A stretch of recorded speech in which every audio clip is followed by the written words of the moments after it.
prepared you. You know, this question was asked also by one of your other writers. I can't find a balance between this world and the next, deen and dunya and akhirah. I say there is no struggle. Everything we do in this world is for the akhirah if your intention is right.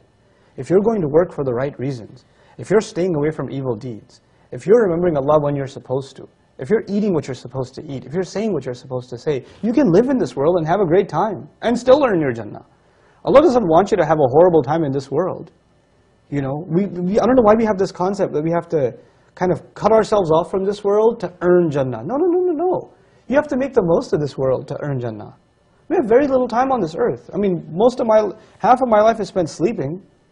And the few hours that I'm awake, take away the time I have to relieve myself, get dressed for work, stay and commute to the job, put in the 8 hours at work, and come back. What do I have, 2-3 hours of free time, technically free time, that I actually have some control over? How about I make the most of that free time? You know, that could change my life. Those few hours that you have free after work, or that commute to work instead of listening to useless news, you know, about the weather and the Dow Jones Industrial Average. How about you listen to something productive in that time? Listen to some Quran, listen to something that will increase your knowledge. Listen to, you know, a good discussion that will help you understand things better. Memorize du'as at that time. Do something more productive. And in your free time, do good things. Make a routine out of going to the masjid regularly. You know, every Isha, you catch every Isha. Before you start your work day, you catch every Fajr in the masjid. Add some small good routines in your life, and how much good will come out of your life is amazing. Another of your listeners asked, how can I improve my character? Step 1, do no harm. Stop doing bad things. Don't talk about adding good deeds until you get rid of bad deeds. You know, you can't talk about giving a patient medicine until you stop the bleeding first. It doesn't make any sense, you know. So you got to stop the entertainment addiction. You got to stop the watching the filth. You got to stop.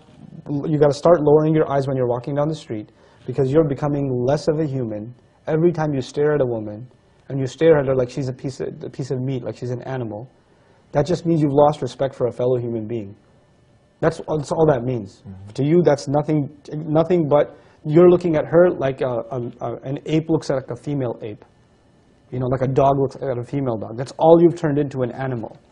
Regain your humanity first, and then embellish, beautify your life with good deeds. Do simple, small things.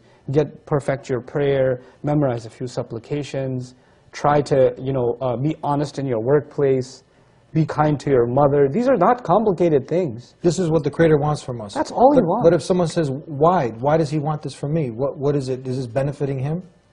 That's a great question. Everything Allah wants from us, one of His names is Al-Ghani. Ghani means someone who doesn't need anything. And He told us that in an ayah in which He basically told us to do certain things, and He says, وَهُوَ الْغَنِي, and He's free of need. وَأَنْتُمُ الْفُقَرَاء, you're the ones that are bankrupt. Now, in that ayah, He doesn't need anything, and we need everything, because we're bankrupt. And then He told us to do a few good deeds. And if you do a few good deeds, He will make you ghani. He'll make you free of need. He'll shower you with blessings. Not only are good deeds beneficial to us because they in and of themselves are like medicine, but they bring with them bonuses in this world and the next world. You be kind to your mother, and you never know. You've been looking for a job forever, and you're also mean to your mom. You start being kind to your mother, and mysteriously you get a call back. I want you to come in for an interview. The blessings of being kind to your mother. One good deed will open up other doors for you. This is what Allah does in this world. Whoever becomes conscious of Allah, يَجْعَلْ لَهُ مَخْرَجًا. He starts making doors open for them, making a way out for them. وَيَرْزُقُهُ مِنْ حَيْثُ لَا يَحْتَسِبُ. He starts providing him from where he couldn't even imagine. All because this person became conscious of Allah. Right? That's all Allah is asking us of. And He's asking us for us to make our life better. Last comment, Allah says, you know, people say, what does God want? It's a really fundamental question. What does God want? There's a few ayat that tell us the answer. One of them is, يُرِيدُ اللَّهُ لِيُخَفِّفَ عَنْكُمْ وَخُلِقَ الْإِنسَانُ ضَعِيفًا. Allah wants to lighten your burden. And the human being was created weak. You think you're making your life easier by partying? You're making it harder. I want ease for you.